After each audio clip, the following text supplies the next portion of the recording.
Here are the Jewish approaches to the big issues affecting global ethics. That was dignity of difference. Here are the what in America they call the tikkun olam issues, in which Jews go out into the world to make the world a little better place. And as you know, we have put chesed, that outward, those outward acts of kindness, into the curriculum of all our Jewish day schools, especially the secondary schools. And our schools have done beautifully. And in fact, we've done a sort of cross-communal thing called Mitzvah Day. Have you come across that? Where we just focus for one day on all the organizations doing acts of kindness beyond the people they would normally interact with. And one of the most beautiful things that I've seen is now the Hindu community was so impressed by Mitzvah Day that they're doing Hindu Mitzvah Day. I don't know what mitzvah is in Hindu, but they're doing their own thing based on the Jewish example. So we've tried to move the Jewish community outward in that way, and also engaged in getting more Orthodox people involved in things like World Jewish Relief, Tzedek, the Joint in the States, and so on. We want our children to be unafraid to go out into the world and, just unintimidated. So that's the first thing. The second thing is that I think you have to walk the talk. You have to be prepared to do what you ask others to do. And I've just been tried to set a personal example of, sharing on the radio, on television, in my books, in writing for the national press, etc., etc. I actually believe we have this lovely thing. I know it's months ahead, but once you've done Shavuos, you're thinking of Rosh Hashanah coming. So, as soon as it gets to Elul, we have that lovely psalm, Psalm 27, LeDavid Hashem Ari V'yishi, which Oxford University, if you look at Oxford University's shield, that's their motto, Dominus Illuminatio Mea. It says, the Lord is my light and my salvation. Of whom then shall I be afraid? That has been the watchword that I've given as far as I can to our Orthodox day schools, our Orthodox rabbinate. For the last 3-4 years, we've been asking the Orthodox rabbinate to take a leading role in promoting good community relations by going out to non-Jewish communities, to relating to the other religious leadership in their areas and so on.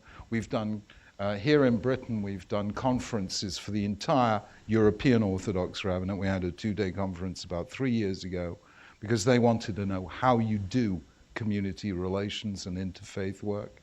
And we're doing this with our schools, with our rabbis, and so on. And, I think we are the only community where they're doing this. Because I do travel the world, and I haven't seen a similar program elsewhere. Does that answer your question? Yeah. Well, partially is probably pass mark for today. June. Thank you. My name is June Jacobs, and the title, I'm sticking to your title, which is The Challenges of the Future of the Jewish People. I just wonder when we're going to have equality for men and women in the Jewish faith, because at the moment they certainly don't, and I don't see anybody trying too hard in your department to doing it, Lord Jacks. Well, look, I know that bis 120 in 3 months when heaven calls and the Almighty will ask me, okay, Rabbi Yonason, what did you do for women? And when I am asked that question in the world to come, I will say the following. Number one, we are probably the only Jewish community in the world that solved all, to my knowledge, there may be one I don't know of, but all outstanding aguna cases. We did so by taking 4 major decisions. Number one, prenuptial agreement. Number 2, get legislation, which of course we had to achieve twice.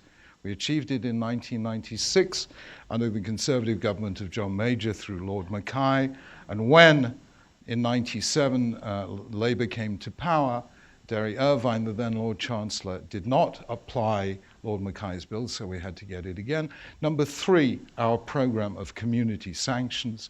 We would give no communal honors to anyone who was refusing his wife a divorce. And that left us with a number of residual cases, the 2 most difficult of which we solved by mediation, the mediation that we did ourselves, I did myself, and we did ourselves within the office, which had a domino effect on all the other cases. And I hope, given the pain and fundamental injustice of Aguna, the fact that we've achieved those 4 things in 1 generation is considerable. There was a time when I became chief rabbi when a woman was not allowed to sit on a synagogue board. A woman was not allowed to sit as a member of the United Synagogue Council. My predecessor was asked the question, might they be either members of a synagogue board or of the United Synagogue Council? He was asked in 1977 and said no. His predecessor was asked in 1951 and said no. His predecessor was asked, the late J.H. Hurst, in 1928, and he said no. We said yes. And so women today sit as equal members of the United Synagogue Council. They sit as equal members of synagogue boards, with only 1 exception, that we don't currently have any women shul presidents. And other than that, that equality. We have introduced, we're genuinely here not the only community to have done so, but we have introduced a bat mitzvah ceremony that I think outdoes the bar mitzvah ceremony in terms of its power and expressivity.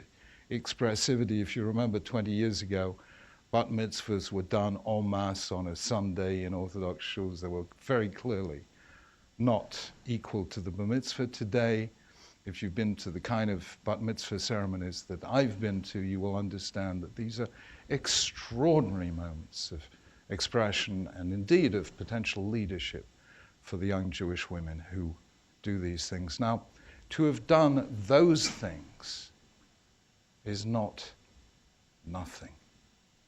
And we have an enormous principle in Judaism, one of the most powerful of all. And it was said all those centuries ago by Rabbi Tarfon, Lo alecha hamlacha ligmor, it is not for you to complete the task, V'i ata ben chorin lehibatel mimenu, but neither may you desist from it. So I think I can honestly say I did not complete the task, but I did not desist from it. Next question. Yeah. You spoke towards the end of your lecture about how you see that we have a lot of friends, but that we need more, and that non-Jews respect Jews who respect Judaism. But to me, that in itself is quite a key challenge facing the Jewish people, and particularly coming from a younger generation where the majority of my peer group do not respect Judaism. How do you suggest that we go about that? Is it just through Jewish education, or for even the majority of a generation where people won't even engage in that? How can we go about encouraging Jews to respect Judaism in order to gain those friends that we need? I think we have to make Judaism worthy of respect. And if I can give you just a very small set of examples that I think are relevant here. 18 years ago, one of the first projects we ran from our office, created from our office, was something called the Jewish Association of Business Ethics, which has become in the intervening years probably the most impressive, effective business ethics institute of any kind in this country. For at least a decade, it has offered its programs with the denominational content removed to every secondary school in Britain. It is an extraordinary project, one that involves leading business people, professionals, but is above not just that, but also a program for schools as well. I think because of that, we spoke with genuine moral authority when it came to the crash of 2008, and I did a television program about where I thought business ethics had failed, and we were able to do so. That was not a position that American Jewry necessarily found itself in for obvious reasons.